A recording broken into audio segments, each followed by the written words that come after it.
Hello दोस्तों, आप सभी कैसे हो। मुझे उम्मीद है कि आप सब अच्छे होंगे और खुश भी होंगे। जैसा कि हमने पिछले क्लास में टेगो के रेंज पे क्वेश्चन किया था और उस पे कुछ आपको एक दो तीन सवाल होमवर्क भी दिए थे, तो आज हम उस पर डिस्कस करने वाले हैं। उससे पहले, होमवर्क से पहले, आज हम आपको थ्योरी बताने वाले हैं टेगो के फेज़ 2 का।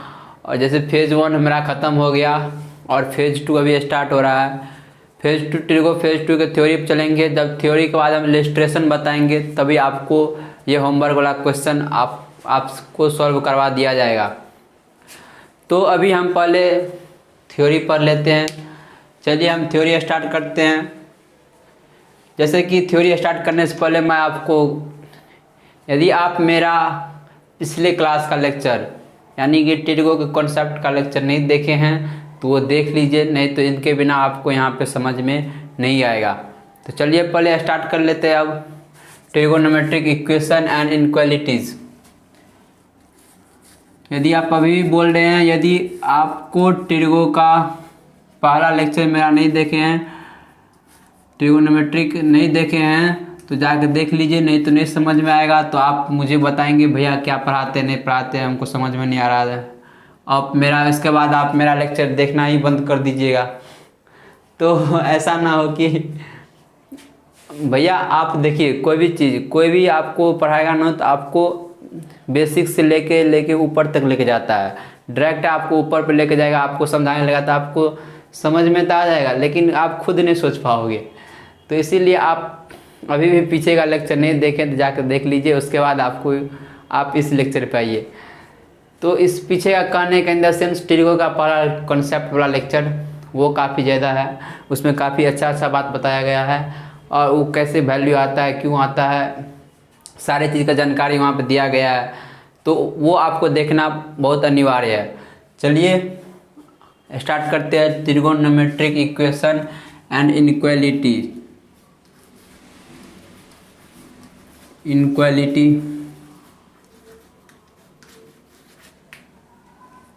ट्रिगोनोमेट्रिक इक्वेशन क्या होता है? अभी आपको इक्वेशन और आइडेंटिटी में रिलेशन बताया था आपको। चलिए हम यहाँ पे बता देते हैं ट्रिगोनोमेट्रिक इक्वेशन क्या होता है। सबसे पहले ट्रिगोनोमेट्रिक आइडेंटिटी पे बारे में चर्चा कर लिया जाए। तो ट्रिगोनोमेट्रिक आइडेंटिटी क्या होता है? देखिए, जैसे sign square x plus cos square x बराबर 1। तो यहाँ पे x का क्या वैल्यू हो जाएगा? सारे रियल वैल्यू के लिए सेटिस्फाई होगा कि नहीं? क्योंकि sign square x plus cos square x का वैल्यू 1 हो रहा है। तो x का हम कुछ भी ले, 1 ले, 2 ले, 3 ले, 4 ले, 5 ले, कुछ भी ले, तब सब में सारे में वैल्यू ये सेटिस्फाई हो कि क्या हो जाएगा? 1 हो जाएगा। ये एक आइडेंटिटी रिलेशन बताता है। आइडेंटिटी हम आपको क्या बताए थे रिलेशन में? यदि आइडेंटिटी वाला लेक्चर नहीं देखे बेसिक मैथ में और इक्वेशन में डिफरेंस आपको बताए थे तो वो जाकर देख लीजिए। तो एक आइडेंटिटी हो गया, ये एक्स मेरी आइडेंटिटी बता रहा है, यानी कि एक्स के सारे रियल वैल्यू के लिए डिफाइंड है ये फंक्शन, ये यानी कि ये इक्वेशन। तो उसके बाद अगले इक्वेशन में चर्चा करते हैं। जैसे कि अगला इक्वेशन हो गया साइन एक्स इक्वल्स टू 1/2। अब देखिए, ये तो एक्स के यहाँ पे सारे वैल्यू ले रहा है। यहाँ पे एक्स का सारे वैल्यू लेगा क्या? नहीं ले सकता है। एक्स का वैल्यू यहाँ पे क्या होगा? एक्स का यहाँ पे क्या वैल्यू होगा? साइन हाफ, यानी कि एक्स का वैल्यू यहाँ पे कितना हो जाएगा? π/6। साइन 30 डिग्री पे 1/2 होता है, π/6 हो जाएगा। तो π/6 ही हो सकता है क्या? आप जो जैसे कि बताया, जो मेरा शुरू से लेक्चर देख रहे हैं वो तो जवाब भी दे दिएंगे भैया π/6 के अलावा यहाँ पे 2π + π/6 भी हो सकता है, 4π + π/6 भी हो सकता है। तो यानी कि इस तरह से चलते जाएगा। यानी कि x का यहाँ पे भी वैल्यू क्या हो रहा है? x का यहाँ पे भी वैल्यू हम इन्फिनिटिव ले रहे हैं। यहाँ पे भी x का वैल्यू इन्फिनिटिव होगा। x का वैल्यू इन्फिनिटिव कहने का इन द सेंस π/6 भी होगा। x का वैल्यू यहाँ पे क्या हो जाएगा? इन्फिनिटिव वैल्यू हो जाएगा। 2π + π/6 भी ले सकते हैं, 4π + π/6 भी ले सकते हैं, 6π + π/6, यानी कि इस तरह से हम इन्फिनिटी तक जा सकते हैं। तो यानी कि एक्स पे यहाँ पे जो वैल्यू दे रहे हैं हम इन्फिनिटी भी दे सकते हैं। यहाँ पे भी एक्स का क्या हो रहा है? एक्स के ऑल रियल नंबर, यहाँ पे एक्स के सारे वैल्यू डिफाइंड है, लेकिन यहाँ पे क्या, यहाँ पे एक आपको पार्टिकुलर केस या पार्टिकुलर पैटर्न को फॉलो कर रहा है। पार्टिकुलर पैटर्न क्या, π/6 पे ही हाफ होगा ये, क्या π/3 पे हाफ होगा ये, नहीं होगा। π/4 पे हाफ होगा, नहीं होगा। π/2 पे हाफ होगा, नहीं होगा। लेकिन क्या होगा, π/6 पे ही हाफ होगा, यानी कि एक पैटर्न को फॉलो कर रहा है। तो ये एक ट्रिगोनोमेट्रिक में इक्वेशन नहीं, इक्वेशन कहलाता है। और ये आइडेंटिटी, क्योंकि यहाँ पे एक्स के सारे वैल्यू के लिए डिफाइंड है, और यहाँ पे एक्स का इन्फिनिटी वैल्यू आ रहा है, एक्स का यहाँ पे भी इन्फिनिटी वैल्यू आ रहा है, लेकिन इन्फिनिटी वैल्यू भी आ रहा है तो एक पैटर्न को फॉलो कर रहा है। तो इसको हम ट्रिगोनोमेट्रिक इक्वेशन बोलते हैं, इस रिलेशन को हम ट्रिगोनोमेट्रिक आइडेंटिटी बोलते हैं।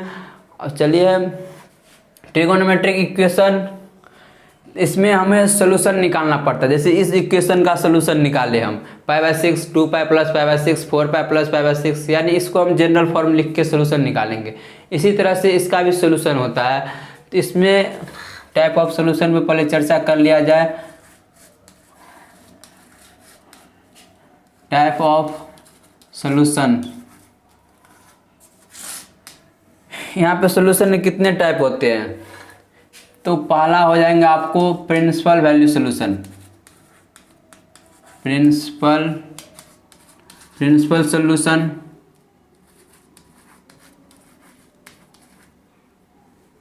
उसके बाद पहला प्रिंसिपल सोल्यूशन में एक्स कहाँ तक चलता है, प्रिंसिपल सोल्यूशन में एक्स आपको 0 से 2π तक चलता है, यानी कि 0 से 2π तक। आपको x कहाँ से कहाँ तक चलता है, 0 से 2π तक, यानी कि ये हो गया आपको 0, तो 0 से क्या चलेगा, π से 2π, यानी कि यहाँ तक। इसके बाद होता है अगला least absolute value solution. Least absolute value solution least absolute value solution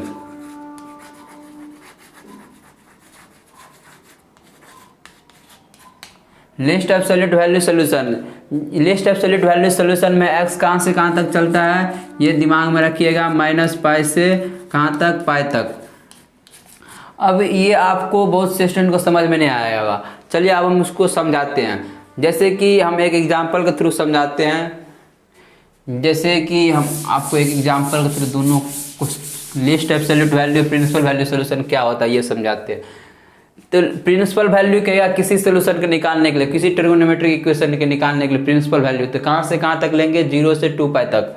जैसे कि मान लीजिए आपको कहीं पे ये दे दिया जाए, जैसे cos x बराबर कितना हो गया, हाफ दे दे, ये इक्वेशन दे दिया। इसका कहेगा प्रिंसिपल वैल्यू सोल्यूशन निकालने के लिए। तो इसका प्रिंसिपल वैल्यू सोल्यूशन निकालने के लिए क्या करना पड़ेगा हमें, हमको दिमाग में आप ध्यान में रख लेना है। जब भी प्रिंसिपल वैल्यू की बात करें तो हम 0 से 2π तक ही लेना है, 0 से चलेंगे 2π तक ही लेंगे। देखिए cos x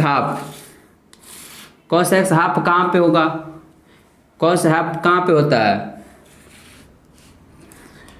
cos हाफ होता है आपको 60 डिग्री पे, यानी कि π/3 पे। और cos हाफ जो है, cos पॉजिटिव हो रहा है, cos हाफ यानी कि हाफ पॉजिटिव हाफ है। पॉजिटिव cos पॉजिटिव कौन कौन क्वाड्रेंट में होता है, फर्स्ट और फोर्थ में भी डिनोट कर देंगे। ये भी π/3 हो गया। अब देखिए, अब हमें क्या दिखाना है, ये cos हाफ हो रहा है इस फर्स्ट में भी और फोर्थ में भी, तो दोनों पे सेम वैल्यू दे रहा है। ये इसका सोल्यूशन लाइन हो गया cos हाफ का, ये सोल्यूशन लाइन हो गया। तो ये आप ध्यान में रखिएगा। अब हमें पूछ रहा है प्रिंसिपल वैल्यू सोल्यूशन, इस इक्वेशन का प्रिंसिपल वैल्यू सोल्यूशन निकालने के लिए हम क्या करेंगे, 0 से 2π तक चलेंगे। तो 0 से 2π तक चलेंगे, तो ये 0 हो गया, यहाँ से स्टार्ट किया चलना, 0 से π और फिर π से 2π, चले 0 से 2π तक चल दिए हमने। 0 से यहाँ पे π आया, अब π से 2π तक आ गया। अब देखिए इसका प्रिंसिपल वैल्यू सोल्यूशन निकालें कैसे, तो हमें 0 से 2π तक ही लेना है। अब देखिए इसका सोल्यूशन क्या क्या आ रहा है इस इक्वेशन का। एक तो आ रहा है कितना, π/3 पे आ रहा है, और एक इधर भी मतलब फोर्थ क्वाड्रेंट में π/3 पे आ रहा है, एंगल पे बन रहा है इसका सोल्यूशन। हमें क्या करना है, हमें मात्र जहाँ जहाँ ये कट कर रहा है अगर आपको उसको सोल्यूशन को रिप्रेजेंट करना है। जैसे इसका सोल्यूशन क्या हो जाएगा, 0 से कितना आगे चले π/3, तो π/3 तो इसका सोल्यूशन आ गया एक, 0 + π/3 तो यानी कि π/3 एक सोल्यूशन हो गया। दूसरा सोल्यूशन कहाँ गए, 0 से स्टार्ट करना कि पाइप तक आए, पाई तक में एक सोल्यूशन मिला यहाँ पे, फिर उसके बाद पाई से 2π में आए, 2π से देखिए पीछे, 2π से कितने पीछे, π/3 पीछे। ये इस तरह से आपको अभी भी समझ में नहीं आएगा तो आपको एग्जाम्पल लेके हम समझाते हैं। जैसे कि आप मान लीजिए घर से निकले और आपने सोचा वहाँ तक जाना है, कोई दिमाग जगह में सेट कर लीजिए वहाँ तक जाना है, और आप घर से निकले, आप वहाँ तक चले गए। अब आपको जब निकलिएगा घर से आपको कहीं कहीं दोस्त मिलेगा दोस्त से बातें भी होगी, पर आप जो वहाँ पहुँचे, जिस जगह पे पहुँच गए, आप सोचेंगे हम किस किस दोस्त से बात किए और कहाँ कहाँ बात किए, वही आपको जगह नोट कर लेना है। तो वो आप दिमाग में नोट रहता है, आपके दिमाग में से हमने यहाँ पे मिला एक दोस्त से, दूसरे दोस्त से यहाँ पे मिला, और आपके दिमाग में नोट रहता है। इसी प्रकार इसमें भी जब हम घर से निकलेंगे यानी कि 0 से कहाँ तक, 2π तक, हम 0 से 2π तक यात्रा करेंगे। अब कहाँ कहाँ हमें नंबर सोल्यूशन मिल रहा है उसको हम रिप्रेजेंट कर देना, दिखा देना है, कहाँ कहाँ हम दोस्त से मिल रहे हैं, कैसे कैसे मतलब कहाँ कहाँ मिल रहे हैं। तो देखिए 0 से चलना स्टार्ट किए हम, तो 0 से π/3 यानी कि अपने घर से थोड़ा ही दूर निकले तो हमको दोस्त मिल गया, तो 0 से π/3 पे हमको इस नंबर सोल्यूशन लाइन का सोल्यूशन लाइन मिल गया, यानी कि कहाँ 0 + π/3, तो 0 से आगे निकलते ही π/3 हमें मिल गया एक सोल्यूशन, जो कि सोल्यूशन लाइन को कट कर रहा है। यानी कि समझ लिया आपको एक दोस्त मिल गया, वहाँ से बात हो गया, वो दोस्त का ये जगह है, तो हम नोट कर लिए कहाँ से, 0 + π/3 पे। फिर उसके बाद हमने चलना स्टार्ट किया, आगा पाई तक आए, नहीं दोबारा दूसरा कोई नहीं मिला, फिर पाई से स्टार्ट किए, यहाँ पे आए, यहाँ पे आ जाएंगे तो कितना हो जाएगा, पाई + π/2 यानी कि 3π/2, तो यहाँ पे भी नहीं मिला।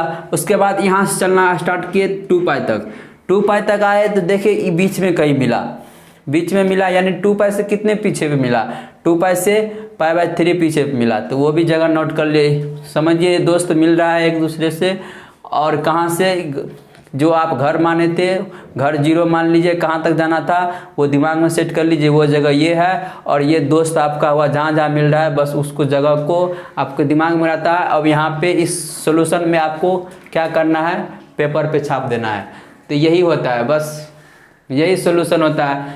तो ये बहुत ईजी है, बहुत ईजी कॉन्सेप्ट है, तो ये आप जान गए होंगे। इसी प्रकार 0 से कितना हो गया इसका, ये π/3 हो गया, और ये 5π/3, तो ये 0 से 2π के बीच का सोल्यूशन हो गया। तो 0 से 2π के बीच का सोल्यूशन, ये इसका प्रिंसिपल सोल्यूशन निकल गया इस इक्वेशन का। तो यदि आपसे कभी पूछ ले प्रिंसिपल सोल्यूशन निकालो इस इक्वेशन का, तो कोई भी इक्वेशन का, तो आपको हमेशा दिमाग में रखना है प्रिंसिपल सोल्यूशन 0 से 2π तक होता है, बस। इसी प्रकार यहाँ पे लिस्ट एब्सोल्यूट वैल्यू सोल्यूशन, ये कहाँ से कहाँ तक होता है, -π से π तक। तो इसका कहेगा लिस्ट एब्सोल्यूट वैल्यू सोल्यूशन निकालने के लिए, तो हम क्या करेंगे, हमको कुछ नहीं करना है, हम हम जहाँ से स्टार्ट कर रहे हैं वहाँ से उस जगह तक जाएंगे, उसके बीच में जो हमें मिलेगा उसको रिप्रेजेंट कर देंगे, उसको नोट करके, उसके जगह को, एड्रेस को नोट करके हम क्या कर देंगे, कॉपी पे छाप देंगे, वो उसका सोल्यूशन आ जाएगा। जैसे देखिए यहाँ पे -π से स्टार्ट हो रहा है, तो -π से स्टार्ट हो रहा है, तो यहाँ कहीं -π होगा, फिर एंटी क्लॉकवाइज चलेंगे -π से π तक, तो -π से यहाँ गए 0 पर आएगा, -π से यहाँ गए 0 आया, और फिर 0 से चलना स्टार्ट किए तो π पे आए, तो यहाँ पे -π से कहाँ तक आगे, π पे। देखिए -π से स्टार्ट किए चलना, और यहाँ पे 0 तक आए, तो 0 से पहले हमें मिला, सोल्यूशन लाइन को कट किया, सोल्यूशन 0 से पहले, तो एक सोल्यूशन इसका ये हो गया 0 - π/3, तो कितना हो गया -π/3, और फिर 0 के आगे चले तो यहाँ पे कट किया 0 + π/3 पे, तो यानी कि π/3 पे, और इसके बाद हम π पे आ गए, तो जैसे हमने बताया आपको घर से निकलना है, वो जगह फिट कर लेना है आपको जहाँ जाना है दिमाग में, और उसके बीच में जितना दोस्त मिलेगा आपको उस दोस्त का जहाँ जहाँ मिला उसका एड्रेस नोट कर लेना है और उसे कॉपी पे रिप्रेजेंट कर देना है। सेम उसी प्रकार है, हमने -π से π तक गया और कहाँ कहाँ ये सोल्यूशन लाइन कट कर रहा है, कहाँ कहाँ मिल रहा है इसके साथ, तो वो जगह हमने नोट करके कॉपी पे रिप्रेजेंट कर दिया। तो ये हो गया आपको लिस्ट एब्सोल्यूट वैल्यू सोल्यूशन में। कहाँ आपको कभी भी जैसे इसका पूछा तो हमने क्या किया, लिस्ट एब्सोल्यूट वैल्यू सोल्यूशन निकालने के लिए -π से π तक चले, प्रिंसिपल सोल्यूशन निकालने के लिए 0 से 2π तक चले। तो ये आपको दिमाग में रखना पड़ेगा, जब भी आपको पड़ेगा प्रिंसिपल सोल्यूशन निकालने के लिए तो 0 से 2π तक चलेंगे, लिस्ट एब्सोल्यूट वैल्यू सोल्यूशन निकालने के लिए -π से π तक चलेंगे और उसके बीच में जितना हमें मिलेगा सोल्यूशन उसको नोट कर लेंगे। तो ये आप, मुझे उम्मीद है कि आपको समझ में आ गया होगा। तो अब देखिए इन दोनों में कॉमन क्या दिख रहा है, π/3, इन दोनों में π/3 दिख रहा है कॉमन। और आपको एक वैल्यू और बात बता दूं कि एब्सोल्यूट वैल्यू जो होगा, कोई नंबर का एब्सोल्यूट वैल्यू, जैसे 7 का एब्सोल्यूट वैल्यू 7 होगा और -7 का एब्सोल्यूट वैल्यू भी 7 ही होगा, यानी कि निगेटिव का नंबर का भी एब्सोल्यूट वैल्यू भी पॉजिटिव ही होगा। तो ये आपको दिमाग में रखना है। इसी प्रकार आपको लिस्ट एब्सोल्यूट वैल्यू पूछ देगा तो इसका कितना हो जाएगा, इसका लिस्ट एब्सोल्यूट वैल्यू हो जाएगा -π/3 भी क्या हो जाएगा, π/3, तो इसका लिस्ट एब्सोल्यूट वैल्यू हो जाएगा π/3। तो ये आपको दिमाग में रखना है। उसके बाद अगला सॉल्यूशन होता है general solution.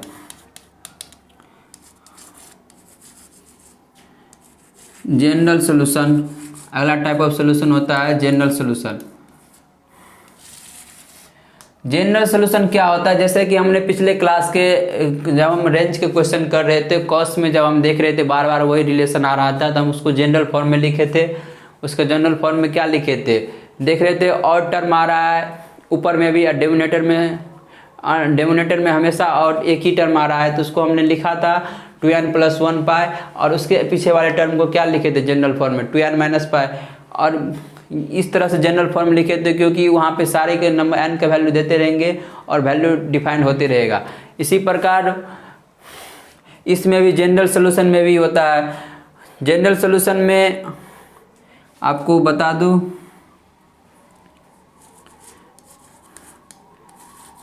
which solution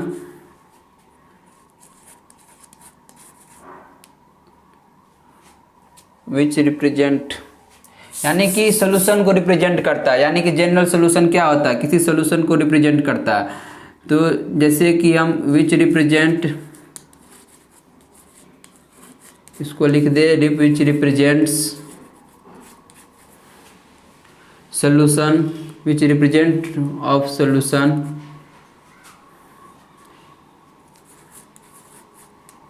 which represent of solution by किसके द्वारा, फार्मूला के द्वारा, बाय ए फार्मूला। वहाँ पे हमने फार्मूला निकाले थे कॉस के सीरीज को, फार्मूला उसको जनरल सॉल्यूशन कहते हैं, जैसे कि रिप्रेजेंट बाय ए फार्मूला के द्वारा।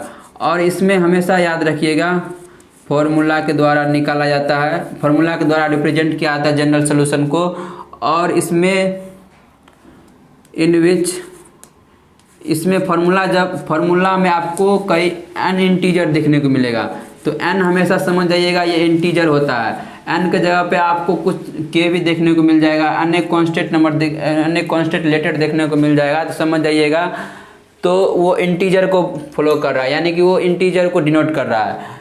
तो जनरल सॉल्यूशन ये होता है। और जनरल सॉल्यूशन में अधिकतर स्टूडेंट को पता होता है कि जनरल सॉल्यूशन के केवल एक ही वैल्यू होता है, यूनिक होते हैं। यानी कि यूनिक कहने का इन द सेंस, जैसे कि हमने आपको कॉस में पढ़ाया था आपको कि कॉस में आपको क्या बताया था, cos x 0, cos x 0 कब होगा, cos 0 कब होगा 2n + x किस वैल्यू के लिए। इसका जनरल आपको लिखाया था पहले क्लास के लेक्चर में। तो x से किस वैल्यू के लिए cos 0 होगा, x, तो x से किस वैल्यू के लिए π/2 पे 0 होता है, यानी कि ऑड मल्टीपल ऑफ पाई पे। तो x का जनरल फार्मूला क्या हो जाएगा 2n + 1, 2n + 1 π/2 हो जाएगा। तो ये जनरल फार्मूला होता है। कॉस को आपको हमने पहला लेक्चर में लिखाया है, तो वहाँ पे देखिए ये जनरल फार्मूला होता है कॉस का। और हमने क्या बताया आपको, अधिकतर स्टूडेंट को क्या पता होता है, जनरल फार्मूला केस में हमेशा यूनिक होगा। जनरल फार्मूला मतलब जनरल फार्मूला जो हमेशा क्या होता है, यूनिक होता है, क्योंकि बच्चे को इसी तरह से पढ़ाया जाता है। अधिकतर बच्चों से आप पूछेगा तो यही बोलने को मिलेगा कि जनरल फार्मूला यूनिक होता है। जैसे यूनिक करने का इन द सेंस एक्स का वैल्यू 2n+1π/2 ही होगा, उसके अलावा कुछ नहीं होगा, यानी cos x बराबर 0 केस में। लेकिन ऐसा नहीं होता है, इसको हम इस तरह से x का वैल्यू हम जनरल फार्मूला इसको इस तरह से भी लिख सकते हैं। किस तरह से, 2n-1π/2 भी लिख सकते हैं। देखिए इस तरह से भी लिख सकते हैं। अब इस तरह से हम क्यों लिखे, 2n-1π/2 क्यों लिखे? देखिए आप 2n+1π/2, तो n के 1 पे n का वैल्यू 0 लेते ही क्या हो रहा है, π/2 दे रहा है। और π/2 इससे भी मिलेगा, कब मिलेगा, जब n का वैल्यू 1 लेंगे। जनरल फार्मूला का मतलब क्या, वो सारे जितना सॉल्यूशन आ रहा है वो सारे को रिप्रेजेंट कर रहा है एक के थ्रू। बस आप n का वैल्यू इंटीजर के थ्रू तहत कुछ नंबर देते जाइए और आपको ये सारे आंसर देते जाएगा। तो ये π/2 दे रहा है, तो ये भी π/2 दे रहा है। n पे यहाँ पे 2 लेंगे तो 5π/2 दे रहा है, n पे यहाँ पे 3 लेंगे तो ये भी 5π/2 दे रहा है। यानी कि सोल्यूशन तो ये सेम दे रहा है, लेकिन अंतर क्या है, अंतर इतना ही है। सो यहाँ पे 2 ले रहे हैं n का वैल्यू, यहाँ पे 3 ले रहे हैं, तो हमें उससे नहीं मतलब। हमें क्या मतलब है, हमें जनरल फार्मूला से मतलब है जो कि सारे सोल्यूशन दे। तो ये भी जो सोल्यूशन ये दे रहा है तो ये भी वही दे रहा है। तो ये आपको दिमाग में रखना पड़ेगा कि यूनिक नहीं होता है। आप जान गए, ये आपको कैसे पता लगा, ये कैसे लिखे। देखिए यहाँ पे 2n+1 ऑड बन रहा है 2n+1 यानी कि इवन नंबर में +1 ऐड करेंगे तो ऑड बनेगा, तो +1 ऐड करेंगे तब ऑड बनेगा। -1 ऐड करेंगे तो नहीं ऑड बनेगा क्या, तो -1 भी ऐड कर दिया हम। तो उस केस में भी जैसे 6 में +1 ऐड किए तो 7 हो गया, तो 6 में से 1 घटाएंगे तो ऑड नहीं होगा क्या, तो होगा, ऑड होगा। तो हमें तो ऑड से लेना मतलब है, तो ऑड से, तो इसको भी इस तरह से लिख सकते हैं, चाहे इवन में +1 ऐड करो या -1 ऐड करो, तो दोनों केस में तो ऑड ही बनेगा। तो ये भी इस तरह से लिख सकते हैं। तो हमेशा ध्यान में रखिएगा, यूनिक नहीं होता है, क्योंकि अधिकतर स्टूडेंट को बताया जाता है यूनिक होता है। तो लिख लीजिएगा इसमें ब्रैकेट में need not to be unique, यानी कि जरूरत नहीं है कि यूनिक ही हो, need not to be unique. ये आप ध्यान में रख लीजिएगा। और जनरल फार्मूला जैसे कि बताया, हर एक स्टूडेंट को यूनिक बताया जाता है, लेकिन ये ऐसा नहीं होता है। तो इसके बाद हम अगले सोल्यूशन पे चलते हैं। टाइप ऑफ सोल्यूशन में 3 हो गया, चौथे पे चलते हैं। चौथा क्या होता है, चौथा आपको होता है, ये प्रिंसिपल हो गया, लिस्ट एब्सोल्यूट हो गया। चौथा आपको हो जाएगा पार्टिकुलर सॉल्यूशन। चौथा क्या होता है, पार्टिकुलर सॉल्यूशन। पार्टिकुलर सॉल्यूशन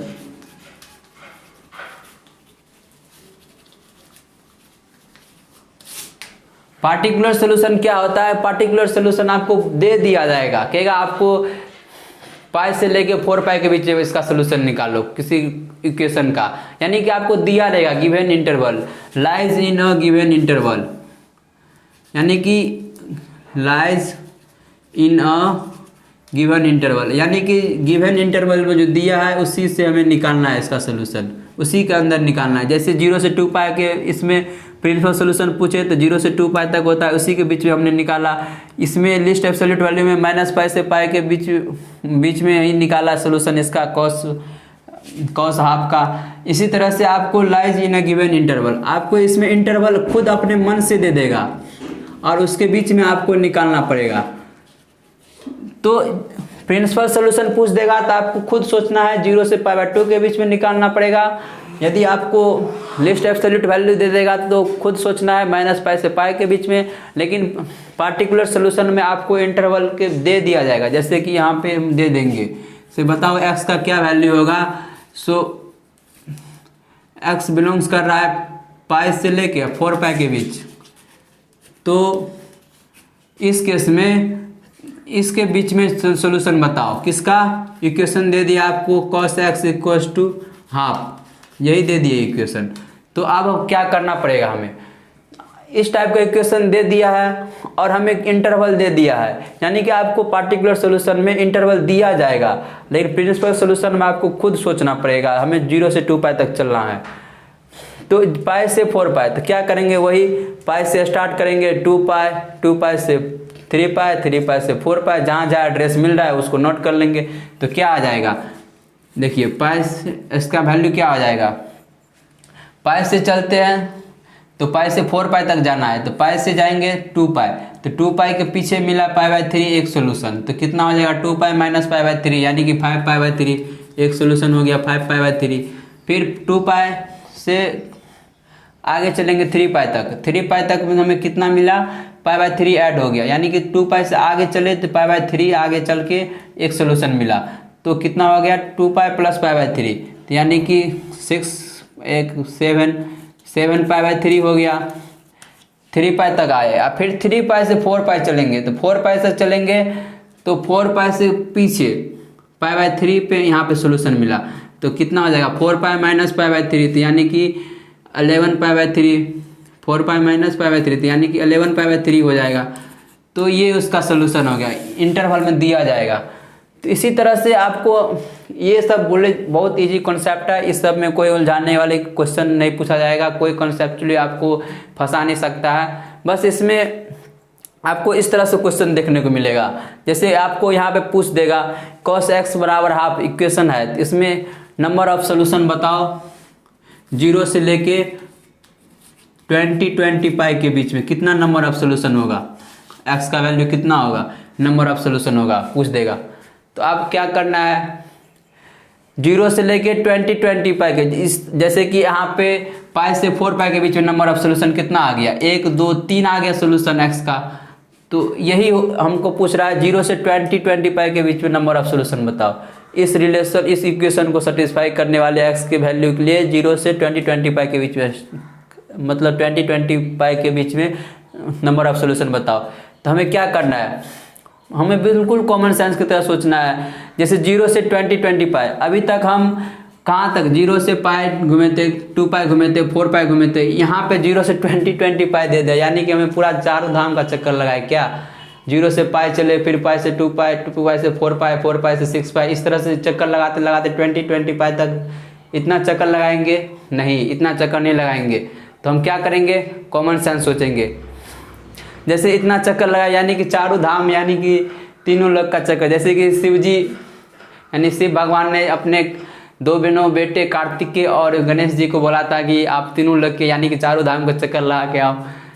तो जो पहले आएगा वो विजय, उसे विजय घोषित किया जाएगा। तो कार्तिकेय भगवान क्या किए, कार्तिकेय भगवान के पास मयूर का सवार था और उन्होंने सवारी लिए और चल पड़े, कुछ सोचे नहीं, चल पड़े और चारों धाम को परिक्रमा लगाने के लिए। लेकिन गणेश भगवान के पास तो एक चूहा था, तो वो क्या करता, चूहे पे सवार होकर चारों धाम का चक्कर तो नहीं लगा सकता था। लेकिन उसने क्या किया, इसका यूज किया और उन्होंने क्या सोचा, माता पिता ही मेरे लिए चारों धाम का चक्कर है। और उन्होंने चारों धाम का चक्कर लगा, माता पिता का चक्कर लगा के चूहा पे बैठ के और इजीली बैठ के लड्डू खा रहा था। तभी कार्तिकेय भगवान आए और उन्हें देखकर वो खुश हो गए कार्तिक बहन, क्योंकि आप मुझे ही विजय घोषित करने वाले हैं। लेकिन ऐसा नहीं हुआ, इसके आगे कहानी आप सबको भी पता है, विजय किसे घोषित किया गया।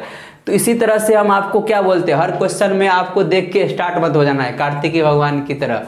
उन्होंने देख के स्टार्ट हो गया क्योंकि उनके पास था सवारी और उन्होंने स्टार्ट कर दिया। लेकिन आपको ऐसे नहीं है, आपको आता है फिर भी आपको सोचना पड़ेगा, उस पर टाइम दीजिए। जैसे कि हर एक आपको कॉन्सेप्ट में क्वेश्चन बताते हैं, आपको क्वेश्चन को आप टाइम दीजिए, क्वेश्चन को आप सम्मान दीजिएगा, तभी आपको क्वेश्चन भी सम्मान करेगा, आपका भी सम्मान देगा। इसका मतलब क्या, आपको कभी भी क्वेश्चन देखे तो आप उससे प्यार मोहब्बत की बातें कीजिए, उसके बोलिए वो क्या बताना चाहता है, उससे पूछिए, वो जरूर बताएगा आपको। बस आप उस पर टाइम दीजिए, उसका सम्मान दीजिए। इसी तरीके से हमें कार्तिकेय भगवान की तरह स्टार्ट नहीं करना है, गणेश भगवान की तरह इसका यूज करना है और क्वेश्चन पर टाइम देना है। तो यहाँ पे बोल रहा है 0 से 20 पाई, तो हम क्या करेंगे, हमें तो पूरा चारों धाम का चक्कर नहीं लगाना है, हमें तो मात्र एक बार चक्कर लगाना है 0 से 2 पाई तक। तो 0 से 2 पाई तक चक्कर लगाएंगे तो कितना सोल्यूशन मिलेगा, 0 से 2 पाई तक चक्कर लगाए तो एक चक्कर लगवा, 0 से 2 पाई के बीच में कितना चक्कर हुआ, एक चक्कर हुआ। हमें 0 से कहाँ तक पूछ रहा है, 20 तो यहाँ पे नंबर ऑफ चक्कर कितना हो जाएगा, 2 पाई से डिवाइड कर देंगे तो कितना हो जाएगा 20 पाई को, तो 1010 चक्कर हो गया, इतना चक्कर हो गया। अब देखिए एक चक्कर में कितना सोल्यूशन मिला हमें, नंबर ऑफ सोल्यूशन 1 और 1 2 नंबर ऑफ सोल्यूशन मिला एक चक्कर में। तो इतना चक्कर में कितना नंबर ऑफ सोल्यूशन मिलेगा, इसको 2 से मल्टीप्लाई कर देंगे तो यानी कि 2020। तो यही तो पूछ रहा था आपको, नंबर ऑफ सोल्यूशन बताओ एक्स के इस इक्वेशन को लिए वैलिड, मतलब इस इक्वेशन के एक्स के किन किन वैल्यू के लिए नंबर ऑफ सोल्यूशन बताओ एक्स का। तो ये आप इजीली निकाल सकते हैं। इसीलिए हमेशा कभी भी आप देख के मत स्टार्ट हो जाइए, उसके टाइम दीजिए, उसका सम्मान दीजिए, तो क्वेश्चन भी आपको आपका सम्मान देगा, आपको सम्मान देगा और आप इजीली क्वेश्चन को सॉल्व कर सकते हैं।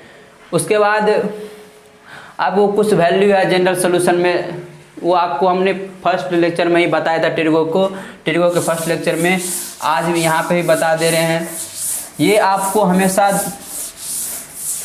याद रहना चाहिए। यदि आपको कोई सोए हुए भी पूछ दे, आप सोए हुए आपको कोई पूछ दे तो आपके जुबान से निकल जाना चाहिए, क्योंकि ये फ्रीक्वेंटली आपको हर एक चीज़ में देखने को मिलेगा, हर एक चैप्टर में, हर एक कॉन्सेप्ट के पीछे इसका इस्तेमाल होता है। तो ये आपको दिमाग में रखना पड़ेगा। General solution of some standard equation का, general solution of some standard equation,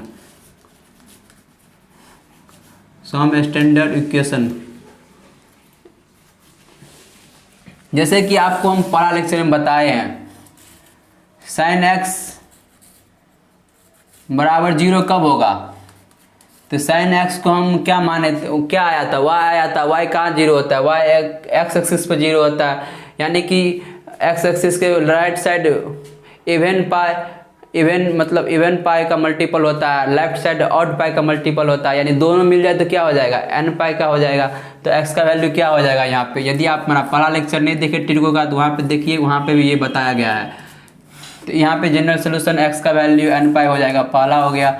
दूसरा cos x इक्वल्स टू 0, यानी कि x एक्सिस पे, यानी कि x axis cos x equals to x आया था, यानी कि x कहाँ पे 0 होता है, y एक्सिस पे। तो y एक्सिस पे क्या होता है, odd multiple of pi by 2। तो x का वैल्यू क्या हो जाएगा, 2n + 1 पाई बाई 2 हो जाएगा। इसी प्रकार तीसरा sin x बराबर 1, तो sin x बराबर 1, sin x को y आया था तो y कहाँ पॉजिटिव होगा, y1 कहाँ, y1 हो गया, y1 हो गया तो y पॉजिटिव y एक्सिस पे होगा। तो पॉजिटिव y एक्सिस पे x का वैल्यू क्या आया था, क्या बताए थे, 2n इवन पाई में पाई बाई 2 मल्टीप्लाई कर देंगे तो x का वैल्यू कितना आया था, 4n + 1 पाई बाई 2, ये आ गया था। ये जनरल सोल्यूशन हो गया इसका। चौथे में cos x बराबर 1, cos x 1 यानी कि पॉजिटिव x एक्सिस, तो x का वैल्यू कितना हो गया, 2n पाई। उसके बाद पांचवा में sin x बराबर -1, तो sin x को क्या माने थे, y आया था, माने नहीं थे, y आया था, हमें सॉल्व किया था तो सर्कल के थ्रू सॉल्व किया था तो y आया था। और y कहाँ पे निगेटिव होता है, निगेटिव y एक्सिस पे। तो निगेटिव y एक्सिस पे क्या हो जाएगा x का वैल्यू, यानी कि 2n पाई में से पाई बाई 2 माइनस करेंगे तो कितना हो जाएगा, 4n - 1 पाई बाई 2। ये इसका जनरल सोल्यूशन है। अभी भी बोल रहे हैं, यदि आप हमारा पहला लेक्चर नहीं देखें जाकर देख लीजिए तो आपको वहाँ से बहुत इजीली समझ में आ जाएगा। ये भी वहाँ पे बताया गया है, ये कैसे कैसे वैल्यू आता है ये भी बताया है वहाँ पे, तो वही से हम ये वैल्यू लिख रहे हैं। तो इसके बाद cos x - 1, cos x - 1, cos क्या होता है, x होता है निगेटिव x एक्सिस पे यानी कि ऑड पे। तो यानी कि x का वैल्यू क्या हो जाएगा, 2n + 1 pi, odd multiple of pi पे। तो ये वैल्यू होता है। जैसे कि हमने आपको बताया था यूनिक नहीं होता है, तो ये जनरल सोल्यूशन यूनिक नहीं होता है। जैसे कि हम यहाँ पर चलते हैं, यूनिक करने का इन द सेंस, ये अधिकतर स्टूडेंट पूछेगा तो हमेशा यही याद रहता है, मानता हूँ यही याद रहता है, लेकिन इसके अलावा जो जनरल सोल्यूशन आपको दिखने को मिलेगा तो उसको क्या ये गलत है, ये नहीं होता है। लेकिन आपको जैसे कि बताया, आपको ये हमेशा आपको भी याद रखना है, लेकिन यूनिक नहीं होता, इसके अलावा भी जनरल सोल्यूशन होता है। जैसे कि मैं इसमें से एक एग्जाम्पल उठा रहा हूँ, जैसे 4n + 1 π/2 उठा लिया, तो इसका जनरल सोल्यूशन ये भी हो सकता है 4n - 3 π/2। देखिए जो यहाँ से वैल्यू मिलेगा वो यहाँ से भी वैल्यू मिलेगा। जैसे n का वैल्यू 0 लिखेंगे तो π/2 आएगा, यहाँ पे n का वैल्यू 1 रखने पे π/2 आएगा। तो जो यहाँ से मिल रहा है वो भी यहाँ से मिलेगा। तो डिफरेंस क्या है, n का वैल्यू चेंज करते करते रखते, मतलब n का वैल्यू जो n का वैल्यू यहाँ पे 1 पे आ रहा है, वो यहाँ पे किस पे आ रहा है, यहाँ पे 2 पे आ रहा है। तो बस डिफरेंस इतना क्या है। आप सोचते होंगे भैया ये कहाँ से आया, ये आप ये कैसे लिख दिया जनरल फॉर्मूला, तो ये आप हम कैसे लिख दिया, ये देखिए इसके पीछे भी कॉमन सेंस का यूज है। देखिए जैसे हमने 4n + 1 को हम क्या लिख सकते हैं, 1 को हम 4 - 3 लिख सकते हैं, 4 कॉमन ले लेंगे तो कितना हो जाएगा, n + 1 - 3। जैसे कि आपको बताया था n इंटीजर है, इंटीजर में +1 ऐड करेंगे तो क्या होगा, इंटीजर ही होगा। तो इसको हम 4n n के जगह पे k भी लिख सकते हैं या कुछ भी लिख सकते हैं, कोई भी क्वांटिटी जो क्या होगा इंटीजर होगा। तो मान लीजिए n लिखे तो 4n - 3, या k लिखेंगे तो 4k - 3 आ गया। तो इस तरह से लिख सकते हैं। तो ये यूनिक नहीं होता है, ये आपको दिमाग में रखना पड़ेगा, और ये जनरल सोल्यूशन आपको हमेशा ध्यान रखना पड़ेगा। चलिए हम इसके बाद अगले जनरल सोल्यूशन पर चर्चा करते हैं। अगले जनरल सोल्यूशन यदि आपको ऐसे दिखने को मिलेगा, ये आप समझ गए, तो ये आप दिमाग में रखिए। अगले जनरल सोल्यूशन आपको ऐसा देखने को मिलेगा। छठा हो गया, सातवां पे चर्चा करते हैं। जैसे कि sin x = sin α आपको ऐसे मिलेगा, तो यहाँ पे x का इसका जनरल सोल्यूशन क्या होता है, इसका जनरल सोल्यूशन होता है x = nπ + -1 के पावर n × α। आप सोच रहे हैं भैया ये कहाँ से आप जनरल सोल्यूशन लिख दिए, ये तो हम आपका पहला लेक्चर देखे तो वहाँ से तो हम जान गए ये कैसे आया, लेकिन ये कहाँ से आया। चलिए हम इसको प्रूव कर देते हैं, उसके बाद अगला आप, मुझे उम्मीद है कि अगला आपको अच्छे से प्रूव करना भी आ जाएगा। तो देखिए हम क्या करेंगे, sin x को इधर कर देंगे, sin α के इधर, तो sin x - sin α यानी कि sin c - sin d का फॉर्मूला यूज हो जाएगा। ये सब आप तो आप जानते हैं। sin c - sin d का फॉर्मूला क्या होता है, 2 cos c + d/2, यानी कि x + α/2 इंटू sin x - α/2 हो जाएगा बराबर 0। ये बराबर 0 हो रहा है, इसका मतलब है या तो ये प्रोडक्ट 0 है, या तो ये वैल्यू 0 है, या तो इसका वैल्यू 0 है। तो हमें क्या करना पड़ेगा, एक बार इसको 0 करना पड़ेगा और एक बार इसको 0 करना पड़ेगा, या तो दोनों में से कोई एक 0 होगा, उस केस में ये 0 होगा, या दोनों 0 होगा, उस केस में ये 0 होगा। तो हमने ऐसे दो केस बना लिया। मान लेते हैं पहली बार में ये 0 है, दूसरी बार में ये 0 है, इसको 0 कर दिए। देखिए आप यहाँ पे हम cos x = 0, तो जनरल सोल्यूशन इसका क्या हो जाता है, n + 1 π/2। तो x के एंगल पे जगह पे क्या है, x यहाँ पे x एंगल है, लेकिन यहाँ पे एंगल कितना है, x + α। तो एंगल से आप मत घबराइएगा, और जनरल सोल्यूशन इसका कितना हो जाएगा, 2n + 1 π/2। तो 2n + 1 π/2 ये हो गया, 2 कैंसिल हो गया, तो x का वैल्यू यहाँ से कितना आ गया, 2n + 1 π - α ये आ गया। इसके बाद हम इसको सॉल्व करेंगे, तो इसको सॉल्व करेंगे तो sin x = 0, तो इसका जनरल सोल्यूशन क्या होता है, nπ।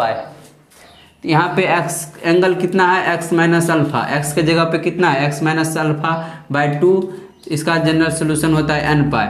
तो x का वैल्यू यहाँ से कितना आ गया, x का वैल्यू यहाँ से आपको मिल जाएगा 2nπ + α। अब देखिए इसको सॉल्व किए तो ये आया, इसको सॉल्व किए तो ये आया जनरल सोल्यूशन, लेकिन हमको क्या दिया हुआ, इसका हम जनरल सोल्यूशन क्या लिखे, एन पाई प्लस माइनस 1 के पावर n इंटू अल्फा, लेकिन यहाँ पे तो दो दो अलग अलग आ गया। तो देखिए इसको हम कैसे समझते हैं, बिल्कुल कॉमन सेंस की बात है। देखिए यहाँ पे ऑड है, ऑड पाई माइनस अल्फा, और इवन में तो प्लस हो रहा है। इवन में क्या हो रहा है, 2n पाई लगा हुआ है, n पे कुछ भी वैल्यू देंगे तो ये इवन ही होगा, और n का यहाँ पे कुछ भी वैल्यू देंगे तो ये ऑड ही होगा। तो ऑड में से अल्फा माइनस हो रहा है और इवन में अल्फा प्लस हो रहा है, प्लस ऐड हो रहा है। देखो यहाँ पे अब n का वैल्यू ऑड लेते हैं तो क्या हो रहा है, इवन मतलब पाई माइनस अल्फा हो रहा है, यानी कि ऑड लेने पे माइनस अल्फा हो रहा है। इवन स्क्वायर लेते हैं यानी 2 लेते हैं तो 2 पाई प्लस अल्फा हो रहा है। तो n का वैल्यू यहाँ से भी इवन लेने पर, इवन के केस में प्लस अल्फा आ रहा है, यानी कि दोनों के कॉम्बिनेशन से इसको लिखा गया। n का वैल्यू यहाँ पे ऑड लेने पर माइनस अल्फा आ रहा है, n का वैल्यू इवन लेने पर प्लस अल्फा आ रहा है। तो इस तरह से आप इसको लिख सकते हैं। इसका जनरल सोल्यूशन ये होता है, आप हमेशा दिमाग में रखिए, और हमेशा जैसे बोलते हैं हमेशा दिमाग पे रटा रहना चाहिए। तो उसके बाद अगला पे चलते हैं, 7वां हो गया, 8वां होगा। देखो 8वां क्या हो जाएगा आपको, cos x equals to cos alpha. इसको देखो ग्राफ से भी समझ सकते हैं। ग्राफ से कैसे, ये आपको दिख रहा होगा, देखो sin x equals to sin alpha, तो एंगल कितना पे, एंगल अल्फा पे, अल्फा अल्फा हो गया। साइन कहाँ कहाँ पॉजिटिव होता है, फर्स्ट में और सेकंड क्वाड्रेंट में। तो अल्फा हमेशा किससे लेते हैं, एंगल किससे मापते हैं, हमेशा एक्स एक्सिस के साथ। तो ये देखिए एक्स एक्सिस के साथ लिए है अल्फा। एक्स एक्सिस के साथ क्यों लिए हैं, वो आपको हमने पहला लेक्चर में जब हम सर्कल के थ्रू बताए हैं तो वहाँ पे थीटा लिए थे, यहाँ पे बस थीटा की जगह अल्फा ले लिए हैं। अब देखो यहाँ पे ये क्या होता है, उसमें बताया गया है ये इवन मल्टीपल ऑफ पाई होता है, तो यानी कि 2n पाई, और ये क्या होता है, ऑड मल्टीपल ऑफ पाई होता है, यानी कि 2n प्लस 1 पाई होता है, यानी कि n पाई होता है, n पाई नहीं 2n प्लस 1 पाई होता है, यानी कि ऑड मल्टीपल ऑफ पाई होता है। ये आपको बताया गया है। अब देखो यहाँ पे हम क्या किए, तभी जैसे रास्ता से चलना स्टार्ट किए और नोट किए कहाँ प्लस हो रहा है कहाँ माइनस हो रहा है, एड्रेस नोट किए। इसी तरह इसमें भी एड्रेस नोट करना है। तो 2n पाई आगे चलेंगे तो प्लस अल्फा पे ऐड करना पड़ेगा इवन में, और फिर इसके बाद ऑड पे आएंगे, यानी निगेटिव एक्स एक्सिस पे ये ऑड होता है, ऑड पाई होता है, जैसे कि 0 यहाँ पे 0 तो यहाँ पे पाई, ऑड पाई हो गया। फिर यहाँ आएगा 2 पाई तो ये इवन हो गया। फिर यहाँ पे आ गया 3 पाई तो यानी ऑड हो गया यहाँ पे। तो इसी तरह इसकी ऑड लिखा गया, ये इवन लिखा गया है। तो इवन पाई में अल्फा ऐड हो रहा है और ऑड पाई में से अल्फा माइनस हो रहा है। तो इसे आप समझ सकते हैं। यहाँ पे देखिए इवन लेंगे तो अल्फा ऐड हो रहा है, ऑड लेंगे तो अल्फा माइनस हो रहा है। तो इससे आप इजली समझ सकते हैं ग्राफ के थ्रू। इसी प्रकार cos x cos alpha, cos alpha, इसको आप इस तरह से प्रूव कर सकते हैं, cos x minus cos alpha. इसको प्रोडक्ट वाला, सम को प्रोडक्ट वाला ट्रांसफॉर्मेशन फार्मूला बताएं, उसको प्रोडक्ट कीजिए, दोनों की इसी तरह केस बनेगा। तो इसका जनरल सोल्यूशन आ जाएगा आपको, कितना आएगा ग्राफ के थ्रू समझते हैं। cos कहाँ कहाँ पॉजिटिव होता है, फर्स्ट में और फोर्थ में। ये क्या होता है, ये इवन मल्टीपल ऑफ पाई होता है, यानी कि अल्फा ये भी होगा, अल्फा ये भी होगा। देखो अब यहाँ पे क्या हो रहा है, इवन में भी अल्फा प्लस हो रहा है और इधर से आएंगे तो इवन में अल्फा माइनस हो रहा है। तो यानी कि यहाँ पे 2n pi plus minus alpha आ गया। जनरल सोल्यूशन इस तरह से लिख सकते हैं आप। उसके बाद 9 में 10x बराबर 10 अल्फा, ये सब जनरल सोल्यूशन आपको याद रहना चाहिए, ताकि आपको कहीं पे फंसने नहीं, कोई भी क्वेश्चन में आपको यूज मिलेगा।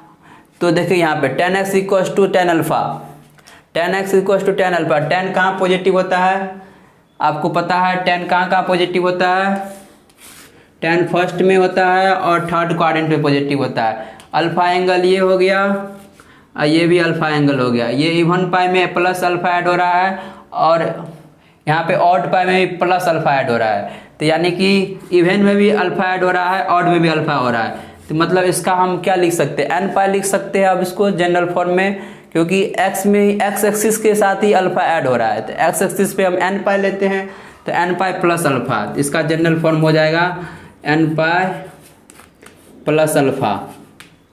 बस हो गया, इधर भी प्लस अल्फा, इधर से इधर आएंगे तो इधर भी प्लस अल्फा। इसका जनरल सोल्यूशन क्या हो गया, x equal to n pi plus alpha. तो ये 9 नंबर हो गया। तो ये सब आपको ध्यान रखना है। और उसके बाद चलते अगले पे। ये जनरल सोल्यूशन आपको काफ़ी ज़्यादा काम आता है, आपको हमेशा जैसे कि बोले जुबान पे याद रहना चाहिए, आपको याद रहना चाहिए। जैसे अगले आएंगे 9 हो गया, 10 पे। 10 पे आते हैं तो sine x cos x ten x हो गया। अब स्क्वायर वाला आएगा, साइन स्क्वायर एक्स। इसको कैसे प्रूव करना है, तो sine x by cos x और tan sine alpha by cos alpha, इधर मल्टीप्लाई करेंगे, इधर इसको मल्टीप्लाई करेंगे, दोनों साइड एक साइड लेके नीचे में साइन एक्स कॉस एक्स और कॉस अल्फा आ जाएगा, और ऊपर में साइन एक्स साइन अल्फा और कॉस एक्स क्या कहते हैं साइन अल्फा और क्या कहते हैं कॉस अल्फा हो जाएगा, कॉस एक्स हो जाएगा। तो यानी कि इसको भी इसी तरह से प्रूव करना है, प्रोडक्ट के फॉर्म में आ जाएगा, उसको सॉल्यूशन में सॉल्व कीजिएगा तो आपको आ जाएगा। तो ज़रूर करके देखिएगा घर पे। आप ग्राफ से भी बता दिए आपको कैसे होता है। Sine square x equal to sine square alpha, इसका जनरल सोल्यूशन क्या होता है, तो इसका जनरल सोल्यूशन हम किस तरह लिख सकते हैं, इसको देखियो, इसको हम कैसे लिखेंगे। साइन स्क्वायर हो गया है, इसका मतलब चारों क्वाड्रेंट में पॉजिटिव होगा, चारों क्वाड्रेंट पॉजिटिव होने के कारण से ये अल्फा हो गया, तो ये भी अल्फा ही होगा, ये भी अल्फा ही होगा और ये भी अल्फा ही होगा, क्योंकि स्क्वायर है। कोई भी स्क्वायर पे नंबर पे निगेटिव लेने पे भी नंबर वैल्यू निगेटिव आया, उसका स्क्वायर करेंगे तो पॉजिटिव ही आएगा। तो यानी क्या हो रहा है, टोटली ये एन पाई में, यानी कि एक्स एक्सिस एन पाई होता है, इधर इवन इधर ऑड, दोनों के मिला करके एन पाई। तो एन पाई में अल्फा ऐड हो रहा है और इधर भी अल्फा माइनस हो रहा है, फिर इधर अल्फा ऐड हो रहा है, इधर एन पाई माइनस हो रहा है, यानी कि प्लस माइनस हो रहा है। तो इसका जनरल सोल्यूशन क्या हो, लिख देंगे हम x equal to n pi plus minus alpha. Plus minus alpha कैसे हुआ, क्योंकि एक बार अल्फा ऐड हो रहा है, फिर यहाँ पे आए तो इवन पाई में क्या कहते हैं एन पाई में से टोटली हम लिए हैं, यहाँ पे ये दिमाग में रखिएगा, टोटली लिया गया है एन पाई, क्योंकि इधर इवन होता है इधर ऑड होता है। जैसे कि आपको यहाँ बताया, यहाँ इधर इवन होता है इधर ऑड होता है, और टोटली एक्स लेंगे तो एन पाई हो जाएगा। तो इधर अल्फा ऐड हुआ है, इधर अल्फा माइनस हो रहा है, इधर फिर अल्फा ऐड हो रहा है, फिर इधर अल्फा माइनस हो रहा है। तो यहाँ पे साइन स्क्वायर एक्स का वैल्यू जनरल फार्मूला कितना हो गया, n pi plus minus alpha. उसी प्रकार 11th में भी कितना हो जाएगा, cos square x equals to cos square alpha. तो इसमें भी देखो कॉस कितना ही वैल्यू लेंगे तो पॉजिटिव ही होगा, सेम इस तरह इसका भी जनरल सोल्यूशन यही होता है, ये आपको दिमाग में रखना है। इसी प्रकार 10 ले लेंगे तो tan square x equals to tan square alpha.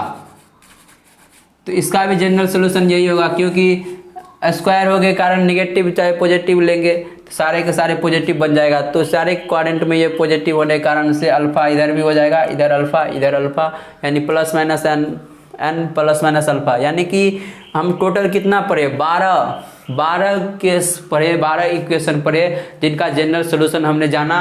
और मुझे उम्मीद है कि आप सब इसको ध्यान में रखेंगे और याद रखेंगे, ये आपको काफ़ी बेहद काम आने वाला है। आज कल हम इसको क्वेश्चन के थ्रू समझने का प्रयास करेंगे, क्वेश्चन पे कैसे यूज किया जाता है। तो चलिए आज का लेक्चर यहीं ख़त्म करते हैं। और यदि आपको लेक्चर में कुछ आपको समझ में आया है, मुझे उम्मीद है तो समझ में तो बहुत कुछ आपको आया होगा, आप इससे पहले रटे होंगे, इसका वैल्यू सब कहीं कहीं पढ़े होंगे। तो लेकिन जो 10th के बाद 11th में आए वो स्टूडेंट देख रहे होंगे तो उनको काफ़ी बेहतरीन समझ में आया होगा। तो चलिए आज ख़त्म करते हैं। और जैसे उम्मीद है कि जैसे हर लेक्चर में बोलते हैं आपको शेयर कीजिए वीडियो, तो मुझे उम्मीद है आप सब शेयर कीजिएगा। और यदि आपको कहीं पे समझ में नहीं आया है तो दोबारा वीडियो चला कर देखिए, और फिर भी आपको समझ में नहीं आ रहा है तो कमेंट में पूछिए, हम आपको उसके लिए दूसरा सलूशन निकालेंगे। धन्यवाद।